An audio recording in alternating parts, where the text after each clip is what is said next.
Every healer in the castle had tried. Every one of them came back bleeding. But when they finally broke the door down at sunrise, she was still there, sitting on the stone floor, not moving. The air in the high kennels was thick with the metallic tang of blood and the sharper ozonic scent of pure, undiluted rage. It clung to the damp stone walls, a testament to the night's violence. The beast, the Alpha King's prize, dire wolf, lay on a bed of bloody straw, its great black flank rising and falling in shallow, ragged breaths. A dozen men, guards, handlers, healers, bore the marks of its agony on their arms and faces. But not her. Alara sat less than a yard from its massive head, her gray servant's tunic unstained, her hands resting limply in her lap. Her stillness was a strange, defiant island in a sea of chaos. When Lord Kalen entered, the guards flinched back, their fear of the wolf momentarily eclipsed by their fear of him. He did not move, with the heavy tread of a king, but with a liquid silence that absorbed sound. He was authority made flesh. His power not in what he did, but in what he held in reserve. His eyes, the color of a winter storm, passed over the wounded healers, the splintered door, the heaving form of his wolf, and finally they settled on her. Alara felt his gaze like a physical weight. It was not accusatory, it was worse. It was analytical, dissecting her stillness, searching for the trick. She had been underestimated her entire life. It was the bedrock of her survival. But this man, she knew with a sickening certainty, did not underestimate anything. He saw the scene not as a miracle or a curse, but as an equation he had not yet solved. He took a step into the room. The wolf, Cinder, let out a low growl that vibrated through the stone floor, a sound that had sent healers scrambling for the door. Kalen didn't pause. His attention remained fixed on Alara. "What did you do?" he asked. His voice was quiet, devoid of inflection, yet it cut through the tense air like a blade. "Nothing," she answered, her own voice rough from disuse. It was the truth. She had done nothing. She had simply been. She had sat in the dark, breathing in the beast's pain, and had not added her own fear to it. She had offered it the void that lived inside her. And the wolf, drowning in its own red torment, had clung to it. Kalen's gaze flickered to the deep, vicious gash on the wolf's shoulder. Clotted and dark, but no longer weeping, he looked back at her. The others saw a witch, a bad omen. He saw a weapon of unknown properties. "Get up," he commanded. She rose slowly, her limbs stiff from the cold and the long vigil. For the first time, she met his eyes directly. It was like looking into the heart of a glacier. He saw no fear in her, only a deep, weary exhaustion, something that mirrored the profound, controlled stillness he had cultivated in himself. He turned to his captain of the guard. "Take her to the East Tower. See that she is comfortable, and see that she does not leave." The captain stared, bewildered. "Not the dungeons? Not the pyre?" Kalen's voice dropped, becoming impossibly colder. "Now." As the guards flanked her, Alara looked back one last time at the wolf. Its eyes, chips of gold in a black-furred face, were open. They were watching her go. The room in the East Tower was a cage, but a gilded one. The bed was piled with furs, a fire was laid in the hearth, and a tray of food, untouched, sat on a small table. Alara stood at the narrow, barred window looking down at the courtyard. She could feel the pulse of the castle around her, the thrum of suspicion and fear directed upward. At her, they called her the Kennel Witch. The whispers slithered through the stone corridors like smoke. She was used to being an outcast, a ghost in the halls. But this was different. This was attention. And attention was danger.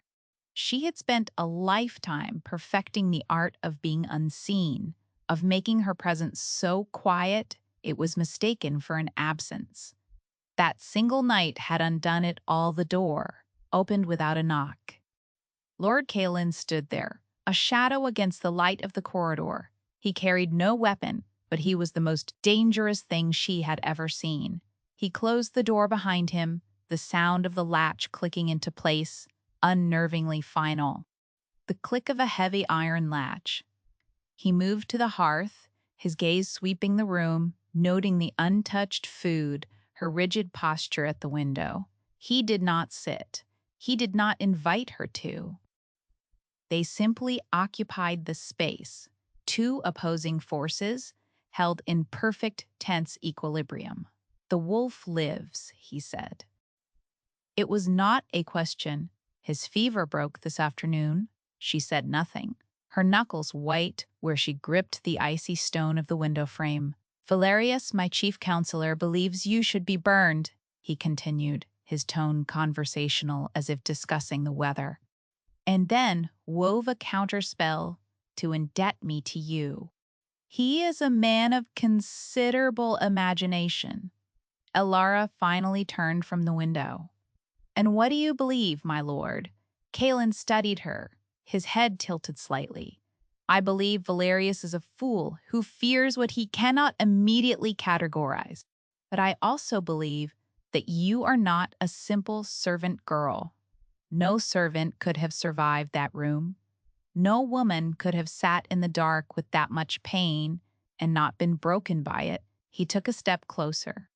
The room seemed to shrink. So, I ask you again, what are you? Her wound, the one she carried deep inside, ached with a phantom cold. She remembered another man asking that same question, his face lit by the orange glow of a burning barn.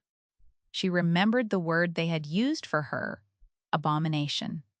I am a woman who was in the wrong place at the wrong time, she said, her voice flat and hard.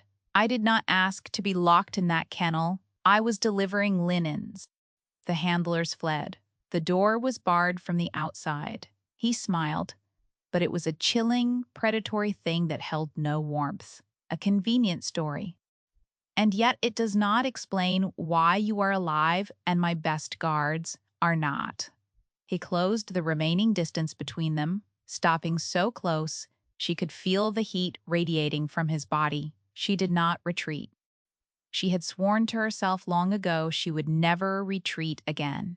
You are a key, he murmured, his voice a low vibration that seemed to settle in her bones. And I will find the lock you fit. He reached out, not to touch her, but to pick up a small silver locket from her bedside table, one the guards had overlooked. He didn't open it. He simply held it, his thumb stroking the smooth surface. It was the only thing she had left of her mother. Or perhaps, he said softly, dropping it back onto the wood with a soft clink, you are the lock itself. Days bled into a week. Elara marked the time by the changing slant of light through her window and the meals that appeared outside her door, always brought by a different, terrified servant who would not meet her eyes. Kalin did not return. The isolation was a familiar cloak, but it felt different now. Heavier. It was no longer a state of being she controlled. It was one imposed upon her. She was a specimen under glass. She slept little, haunted by dreams of fire and whispers. In the dreams, she was a child again, standing in a field of scorched earth. A horse, its eyes white with terror and its flesh branded by flame, was screaming. The villagers were screaming too, but their cries were for her blood. She had reached out, not to heal it, but to quiet it, to offer it a peace so absolute it would swallow the pain. The horse had calmed, its trembling ceasing. It had laid its great, burned head in her lap. and died. And the villagers had seen not mercy, but an unholy power. They saw a child who could command death. She woke with a gasp, the phantom smell of smoke in her nostrils, her heart hammering against her ribs. The fear was an old poison, one she had learned to metabolize. But here, in this silent tower, it felt potent again. On the eighth day, the door opened to reveal Kalen. He was not in his formal court attire, but in simple black leather breeches and a tunic, the kind of clothing meant for action, not ceremony. He held out a book. "I thought you might be bored," he said. The words were simple, but the gesture was not. She looked at the book, then at his face. His expression was unreadable, as always. "I do not read," she lied, the words tasting like ash. It was an instinctual defense, a way to make herself smaller, less interesting. He knew it was a lie. The slight narrowing of his eyes told her so. He placed the book on the table anyway. It was a collection of old myths, its leather cover worn smooth with age. "The offer stands," he said, and turned to leave. "Why?" The word escaped her before she could stop it. He paused at the door, his back to her. "Why what? Why this?" she asked, gesturing around the comfortable room. "Why a book and not a rack? The pack thinks I'm a monster. Your own counselor wants me dead. Why am I still breathing?" He was silent for a long moment. When he finally spoke, his voice was quiet, stripped of its usual icy control. It was something more raw. "Because my wolf is alive, because he is healing faster than any maester thought possible. And because when he is awake, he does not howl for the pack, he watches the east tower." He left, closing the door softly behind him. The soft click of a door closing, Alara stared at the book. He had not answered her question. He had simply given her another piece of the puzzle, one that fit unnervingly well against her own. She walked to the table and traced the embossed title with a trembling finger. He was not just observing her, he was testing her, baiting her, trying to draw out the very thing she had spent her life suppressing. And the most terrifying part was the small, treacherous flicker of curiosity within her, the part that wondered what would happen if she let him. The accusation came, as she knew it would, not with a roar, but with a whisper. Lord Valerius was a master of such things. It was not poison in the king's wine, nothing so crude. It was a blight on the winter roses in the glass gardens, a rare bloom that Kalen's mother had cultivated, now withered and black on the vine. And beside the dead bush, half buried in the soil, was a small, crudely woven charm of black feathers and twine, the kind of thing a hedge witch might use. It was a lie, a carefully constructed piece of theater, but it was effective. The court was a tinderbox of superstition, and Valerius had just struck the match. Alara heard the story from the servant who brought her meal, the girl's hand shaking so badly she spilled half the water. The kennel witch had reached her power out from the tower, strangling the life from the castle itself. Alara felt a cold dread settle in her stomach. This was how it started. A dead horse, a blighted rose. The accusations would grow until the fear was so great the king would have no choice but to appease it. The summons came at dusk. 2 guards, their faces grim, escorted her not to the throne room or the dungeons, but to Kalen's private study. The room was a fortress of knowledge, its walls lined with shelves of books and maps. A massive oak desk dominated the space, and a fire crackled in a hearth large enough to stand in. Kalen was standing by the fire, one hand resting on the mantel, staring into the flames. Valerius was there too, standing near the desk, his expression a perfect mask of somber concern. "My lord," Valerius began, his voice smooth as oiled silk. "The evidence is clear. Her malevolence grows. She strikes at the very heart of your lineage, at the memory of your mother." Kalen did not look at him. He did not look at Alara. He continued to watch the fire dance. "Leave us," he said, the words quiet but absolute. Valerius's mask slipped for a fraction of a second, revealing a flicker of raw anger. He had expected a public confrontation, a trial. He had not expected to be dismissed. "My lord, for your own safety," I said, "leave us." The command was like a whip crack in the silent room. Valerius bowed, his movements stiff, and retreated, closing the doors with a sharp thud. For a long time, the only sound was the hiss and pop of the fire. Ilara stood in the center of the room, her hands clasped behind her back, waiting. Finally, Kalen turned from the fire. His face was stark in the flickering light, all harsh planes and deep shadows. "Did you do it?" he asked. "No. Could you have?" The question hung in the air between them, sharp and dangerous. He was not asking if she was guilty of this specific act. He was asking about the nature of her power. "No," she said again, her voice steady. "My ability is not like that. It does not create. It only quiets."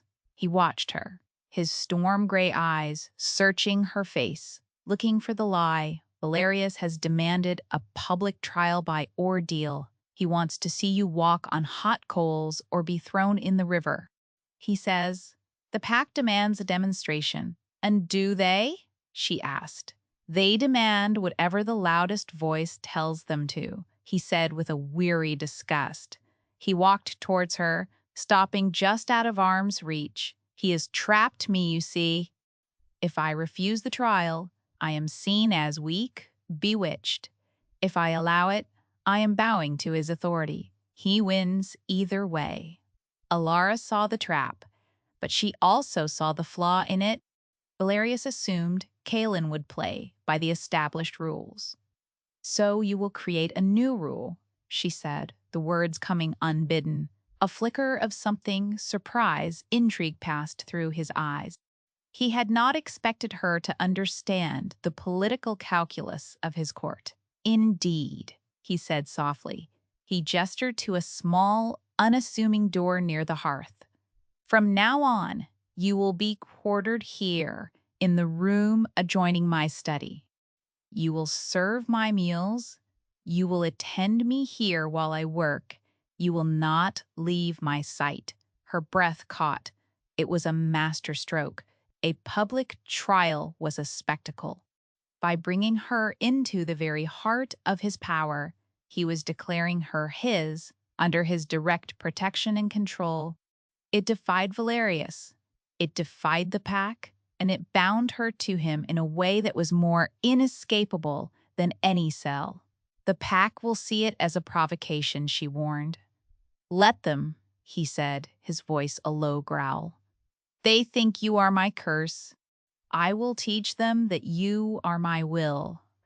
The silence of the king's study was a different entity from the silence of her tower room. Her previous solitude had been an empty space. This was a space filled with a dense, living presence. Kalen worked at his desk for hours. The only sounds, the scratch of his quill on parchment, the rustle of a map being unrolled, the soft sigh of a log settling in the hearth. Ilara stood near the door to her new, smaller chamber, a sentinel in servant's gray. She was a prisoner still, but the geography of her cage had changed. Now, it had him at its center. In the first few days, the tension was a palpable thing. A third occupant in the room. He was intensely aware of her presence, and she was acutely aware of his. She watched him work, saw the lines of exhaustion etched around his eyes, the immense weight of the crown he wore not on his head but on his shoulders. He ruled not through speeches and proclamations, but through meticulous attention to detail. Grain reports from the Western Territories, patrol routes along the northern border, trade disputes with the river lords. She began to see the man beneath the Alpha King, the architect holding a fragile kingdom, together with sheer, relentless force of will. He, in turn, learned the topography of her stillness. He learned the subtle shift in her posture that signaled weariness, the almost imperceptible tightening of her jaw when a courtier's voice rose too loud in the hall outside. They rarely spoke. There was no need. They were observing each other with the focused intensity of predators who recognize a fellow hunter. One evening, as a cold rain lashed against the windows, he looked up from a complex map of troop movements. "The Eastern Pass," he said, not looking at her, but at the parchment. "Lord Greymark insists it is indefensible in winter. His scouts report the snow is too deep." Elara was silent for a moment, her mind going not to military strategy but to the memory of a peddler's story from her childhood. "The goats know a different path," she said, her voice quiet in the large room. Kalen looked up, his quill poised over the map. "What?" "The mountain goats," she clarified. "There is a high trail along the southern ridge. It is narrow, but the winds keep it clear of deep snow. Merchants used to bring salt and steel through there before the rock slide of my grandmother's time." He stared at her, his expression unreadable. He had counselors, generals, scouts with generations of experience. She was a servant girl who, by her own account, could not read. He pushed a fresh sheet of parchment towards the edge of the desk. "Show me," she hesitated. To reveal this knowledge was to reveal another piece of herself, another reason she was not what she seemed. But to refuse was an act of defiance he would not tolerate. Slowly she moved towards the desk, the firelight catching the silver threads in her dark hair. She picked up the quill, its tip still wet with his ink. Her hand did not tremble. With swift, certain strokes, she sketched the mountain range, the impassable valley, and then the thin, winding line of the forgotten path. He watched her, his gaze not on the map, but on the focused intensity of her face. When she was finished, she set the quill down, the soft sound of a quill being set down carefully. He studied the drawing for a long time. "You have a good memory for old stories," he said finally. "I have a good memory for things that help one survive," she replied. A ghost of a smile touched his lips, a rare and startling expression. "It appears we have that in common." That night, the silence between them felt different. It was no longer the silence of suspicion, but the silence of shared space, of a strange, unspoken understanding. A fragile truce had been drawn in a room smelling of wood smoke, old paper, and rain. A week later, Kalen announced he was going to see Cinder. The wolf had been moved from the kennels to a walled, private courtyard behind the royal wing, a place of winter-bare trees and quiet stone. He did not command Elara to accompany him. He simply paused at the door of the study and looked at her, a silent, unequivocal expectation. She followed him through the winding private corridors of the castle, her soft-soled shoes making no sound on the flagstones. The guards they passed averted their eyes, their fear and resentment a palpable force. Kalen ignored them, his focus entirely forward. The air in the courtyard was cold and sharp, carrying the scent of frost and damp earth. Cinder was lying near the far wall, a great black shadow against the gray stone. He was thinner, his movements stiff, but the feverish madness was gone from his eyes. At their approach, he rose, a low rumble starting in his chest. He was not looking at Kalen. His golden eyes were fixed on Elara. Kalen stopped, holding up a hand to signal she should do the same. He was watching the wolf, his expression tense. This was a test, she realized. Another one. He wanted to see the interaction for himself, to witness the nature of her influence outside the bloody confines of the kennel. Alara ignored the king. She took a slow, deliberate step forward, then another. She did not hold out a hand or make a soothing sound. She simply approached, offering nothing but her presence, her strange internal quiet. The wolf's rumbling subsided, replaced by a low whine. He took a hesitant step towards her, then another, until his massive head was level with her waist. He nudged her hand with his cold nose, a silent question. She laid her palm flat on the top of his head between his ears. The fur was thick and coarse. Beneath it, she could feel the steady, powerful rhythm of his life. She closed her eyes, sinking into that familiar emptiness inside herself, that place where fear and rage and pain could not find purchase. She did not pull peace from the air. She simply became it. The wolf leaned his weight against her, a sigh shuddering through his huge frame. Kalen watched, his stillness absolute. He had seen powerful handlers dominate beasts with force and will. He had seen healers use herbs and spells. He had never seen this. It was not control. It was not subjugation. It was communion. It was a resonance between two beings, one wounded and one who understood the landscape of wounds. He finally moved forward, his boots crunching softly on the gravel. Cinder's head came up, a growl returning to his throat, his body tensing to place himself between Kalen and Alara. "Enough," Kalen said, his voice quiet but firm. To Alara, not the wolf. She removed her hand, and the connection broke. The wolf remained by her side, a loyal, dangerous shadow. "What is it that you do?" Kalen asked, his eyes locked on hers.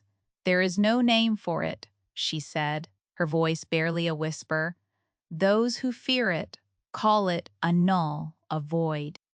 It is an absence. When I am near, great feeling, it simply recedes. Rage, fear, agony, it finds nothing to hold on to." "You feel nothing?" he asked, a genuine, unguarded question. She finally looked at him, her gaze direct and unflinching. It was the most honest she had ever been with him, with anyone. "I feel everything," she said. "That is the cost of it. I absorb it. It is all inside me, always. I just do not let it show." For the first time since she had met him, Lord Kalen, the Alpha King, looked at her and had nothing to say. He had built his entire world on control, on the suppression of emotion. She had built hers on absorption. He was a fortress. She was the sea. And for one terrifying moment, she felt the tide begin to turn. The attack came with no warning. A border skirmish, a dispute with a clan of wildlings in the northern hills, escalated into a bloody confrontation. Kalen rode out at dawn with his personal guard, leaving the castle in the uneasy stewardship of Lord Valerius. Alara was confined to the study, a prisoner once more, the guards outside the door loyal to the counselor, not the king. For 2 days, she existed in a state of suspended animation. The silence of the study was hollow now, empty of his presence. She found herself tracking the hours, listening for the sound of the gates, for the telltale clatter of a returning war party. She told herself it was only the instinct for self-preservation. Her fate was tied to his. If he did not return, Valerius would have her on a pyre before his body was cold. That was the logical reason. But there was another, deeper current of anxiety she refused to name. He returned after midnight on the 3rd day, She was woken from a light doze by the sound of the main doors to the study opening. A heavy door groaning open, Kalen stood silhouetted in the doorway, leaning heavily against the frame. He was alone. His face was pale with exhaustion, and a dark, wet stain was spreading across the left shoulder and sleeve of his leather tunic. He waved off the guards who tried to follow him in and pushed the heavy doors closed himself. The sound echoed in the cavernous room. He stumbled towards his desk, knocking a stack of books to the floor, and sank into his chair with a barely suppressed groan of pain. "Get the maester," she said, her voice sharp with an urgency that surprised them both. "No," he gritted out, his eyes squeezed shut. "No maesters." They fuss, and they report to Valerius. He tried to pull the torn leather away from his shoulder, hissing as the fabric stuck to the wound beneath. "Then you will bleed to death in your chair," she stated, her tone flat. She moved from the doorway of her room, crossing the study, to the small cabinet where she knew he kept wine and bandages for minor training injuries. She retrieved a basin, a clean cloth, and a bottle of harsh antiseptic spirits. She placed them on the desk beside him. He opened his eyes and watched her, his breathing shallow. She took a knife from the desk, one he used to break the wax seals on letters, and without asking permission, began to cut away the ruined tunic. Her movements were precise, economical.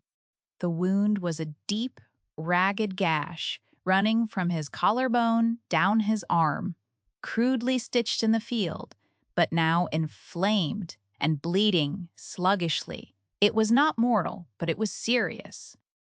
She poured the spirits onto the cloth, the sharp scent filling the air.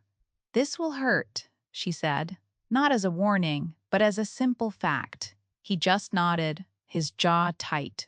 Her touch was firm, impersonal. She worked in the pool of light from the single candle on his desk, her face a mask of concentration. The silence stretched, broken only by the rasp of his breathing and the soft sounds of her work. He did not flinch, did not make a sound, but she could feel the rigid control he was exerting over his own body, the sheer force of will it took not to react to the searing pain. When she was finished cleaning it, she began to bandage it, her fingers moving with a deftness that spoke of long practice. He was watching her face, not her hands. He saw the faint lines of concentration around her mouth, the way her dark lashes brushed against her cheek. For this single suspended moment, she was not his prisoner, and he was not her king. They were just two people in a silent room, bound by the terrible intimacy of a wound. When she was done, she gathered the bloody cloths, her movement still efficient, still detached. But as she turned to leave, his hand shot out and caught her wrist. His grip was surprisingly strong. She froze. "Elara," he said, his voice rough. It was the first time he had used her name. She did not look at him. She stared at his hand on her wrist, at the stark contrast between his skin and hers. "Stay," he said. It was not a command. It was a plea. Dragged from a place of profound exhaustion and pain, she did not answer. She simply stood there, captive, as the fire burned low and the castle slept around them. Lord Valerius saw his opportunity and seized it. With the king wounded and the pack restless from the wildling attack, fear was a currency Valerius was happy to spend. He did not need to fabricate new evidence. He simply needed to reframe the old. The kennel witch had not just ensorcelled the king's wolf. She had ensorcelled the king himself.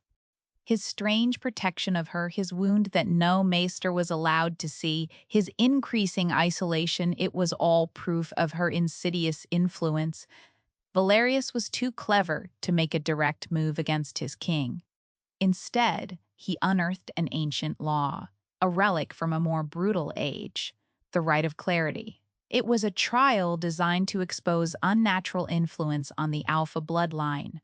It could be invoked by the council if they believed their king was acting against the interests of the pack due to outside manipulation. It was a direct challenge to Kalen's authority, wrapped in the guise of sacred tradition.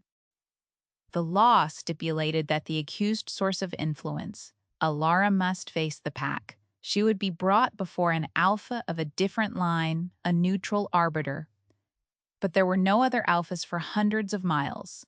In his absence, the pack itself, through its council, would be the judge, and the head of the council was Valerius. It was a perfectly designed trap.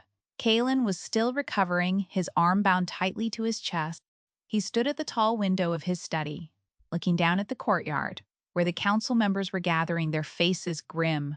Alara stood by the hearth watching him. She could see the fury held in check by the rigid line of his shoulders, the dangerous stillness in his hands. "He has cornered me," Kalen said, his voice low and guttural. "The law is absolute. If I refuse, I admit he is right. I lose the loyalty of the pack. They will see me as a compromised leader ruled by a foreign witch." He turned from the window to face her. The firelight carved shadows under his cheekbones, making him look haggard and dangerous. "And if I agree to it," he continued, "I deliver you to him. The trial is a farce. He has already decided the verdict." "There is always a third path," Alara said quietly. He looked at her, a flicker of that same surprise she had seen before. "There is no third path here. The law is a cage with only two doors, and both lead to my ruin." "Laws are made of words," she replied, taking a step towards him. "And words can be reinterpreted. What exactly does the right demand?" He stared at her, a slow, dawning comprehension in his eyes. He crossed to his desk, pulling a heavy, leather-bound book from a lower shelf. He opened it, his fingers tracing the ancient, faded script. Sound of thick old pages turning. "It demands that the accused be brought into the light, to stand before the pack and the spirit of the first wolf, so that their true nature may be known. The subject must demonstrate the quality of their influence, whether it be for the strength or the detriment of the alpha line. It does not say how that nature must be demonstrated," Ilara pointed out. "It does not specify an ordeal. It only says their nature must be known." A slow, dangerous smile spread across Kalen's face. It was the smile of a predator who has just seen a flaw in the hunter's trap. "No," he said, his voice a low, satisfied hum. "It does not." He looked at her. It was no longer the tension of captor and captive. It was the tension of co-conspirators, of two minds moving as one. "Valerius wants a spectacle," Kalen murmured. "He wants fire and screaming. He wants to see you break. Then we will give him silence," Alara said. The great hall was packed. Every member of the court, every captain of the guard, every elder of the pack was there, their faces a sea of grim, suspicious expressions. They stood crowded together, the air thick with the scent of wet wool and nervous sweat. A space had been cleared in the center of the hall. Lord Valerius stood at its edge, his face a mask of pious gravity. Kalen stood opposite him, his wounded arm in a sling of black silk, his face like carved stone. He looked every inch the king, even wounded, his presence silencing the nervous murmurs. The great doors at the end of the hall swung open, and Alara entered. She was flanked by two guards, but they kept their distance. As if afraid to touch her, she wore the same simple gray tunic, her hair unbound. She walked with her head held high, her steps measured and calm. She did not look at the hostile faces in the crowd. Her gaze was fixed on Kalen. As she reached the center of the hall, Valerius stepped forward. "Let the rite of clarity commence," he intoned, his voice ringing with false authority. "Let the witch Alara show us her nature. Let us see the power she uses to cloud the mind of our Alpha." He had planned for an ordeal. He had hot coals ready behind a screen, a cask of river water. But Kalen raised his good hand. "The right demands that her nature be known." Kalen's voice cut through the hall, cold and clear. "It does not demand barbarism. Her influence will be demonstrated. Bring in Cinder." A gasp went through the crowd. Valerius's eyes widened in shock. This was not part of his plan. The handlers brought the great wolf in, his powerful form moving with a restored grace. He was unchained. The crowd shrank back, a wave of fear rippling through them. Cinder ignored them. He walked to the center of the hall and sat at Kalen's side, his golden eyes scanning the room. A low growl starting in his chest. "The law states her influence must be judged," Kalen said, his voice dropping to a dangerous calm. "Judge this." He looked at Alara. She met his gaze, and a silent understanding passed between them. This was the moment. She walked slowly towards the center of the space, stopping a dozen feet from the king and his wolf. The pack held its breath. They expected incantations, gestures, some display of power. Alara did nothing. She simply stood there, closed her eyes, and sank into herself. She reached for that profound, absolute stillness, the void within her. She let it expand, pushing it out into the room. It was not an attack, it was an offering. The change was subtle at first. Cinder's growl subsided. The tense, aggressive set of his shoulders relaxed. He lay down, resting his head on his paws, his gaze fixed on her. Then, the stillness touched the people. The nervous shuffling of feet ceased. The angry muttering died. The collective, suffocating pressure of the pack's fear and hatred began to dissolve, replaced by a vast, unnerving quiet. It was not a peaceful silence. It was an empty one. They were being shown the inside of her, the great, calm void she carried. They felt their own rage, their own fear, their own certainty falter, finding nothing to push against. It was terrifying. He had wanted to expose her as a monster. Instead, she had exposed them to themselves, showing them that their collective fury was a noisy, fragile thing. She had disarmed the entire room without a word or a weapon. Kalen watched her, his expression fierce with a possessive, triumphant pride. He let the silence stretch until it was almost unbearable. Then he stepped forward, placing himself between Alara and the council. "The rite is concluded," he announced, his voice booming in the stillness. "Her nature is known. She is not a detriment to the Alpha line. She is its anchor." He turned to Valerius, his eyes chips of ice. "And your judgment is noted." He had not only saved her, he had used her and the law to consolidate his own power, to turn Valerius's trap back on him in the most public way imaginable. He held out his good hand to Lara. After a moment's hesitation, she took it. Her hand was cold, but her grip was steady. Together they walked from the hall, leaving a stunned and silent pack in their wake. They returned to the study. The world outside the heavy oak doors, the whispers, the political maneuvering, the fear seemed to fall away. Here there was only the sound of the fire and their own breathing. The charged, triumphant energy of the great hall dissipated, leaving behind something more complex, more fragile. The trial was over. The external threat had been neutralized, Valerius's power broken.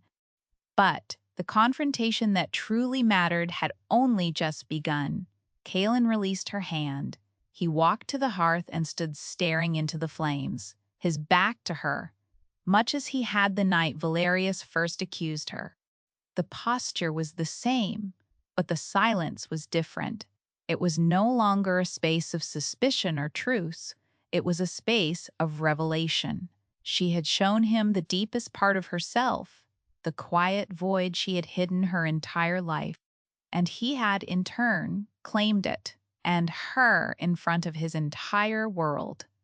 Valerius will be stripped of his titles and sent to a remote northern outpost, Kaelin said, his voice quiet, devoid of its earlier triumphant ring. He will live out his days counting snowflakes. It is a mercy he does not deserve. Ilara said nothing. She knew this was not about Valerius. He was a symptom, not the disease. She walked to the decanter of wine on a side table and poured 2 glasses, her movements slow and deliberate. She brought one to him. He turned from the fire to take it, and their fingers brushed. The small contact was like a spark in the still air. He looked at her, truly looked at her, and for the first time there was no calculation in his gaze, no weighing of her worth or her threat. There was only a raw, unguarded vulnerability that mirrored her own. "What you did in that hall," he began, but his voice trailed off. He did not have the words. "I showed them the truth," she finished for him. "That fear is louder than anything else. And that silence is the only thing that can conquer it." He took a sip of the wine, his eyes never leaving hers. "I have lived my entire life inside that silence," he said, the confession costing him more than any physical blow. "I thought it was a fortress, a weapon I never knew it could be, a sanctuary. He had been alone in his stillness for so long, and now he had found another who spoke its language. He was not saved by her, he was seen by her, and that was infinitely more devastating." He set his glass down on the mand, the soft click of glass on stone. He reached out, not to her wrist this time, but to the simple silver locket that always rested at her throat. He did not try to open it. His thumb just rested on the cool metal, a point of contact in the vast space between them. "You are not a key," he murmured, his voice rough with an emotion she could not name. "You are not a lock." The world had tried to define her as a curse, a witch, a weapon. He had been no different, but now he saw the truth. She was none of those things. She was simply Ilara, and that was more powerful than any magic. He did not say stay. He did not need to. He simply closed the final distance between them, and the silence that followed was not an absence of sound, but the presence of everything that had gone unsaid. It was the beginning.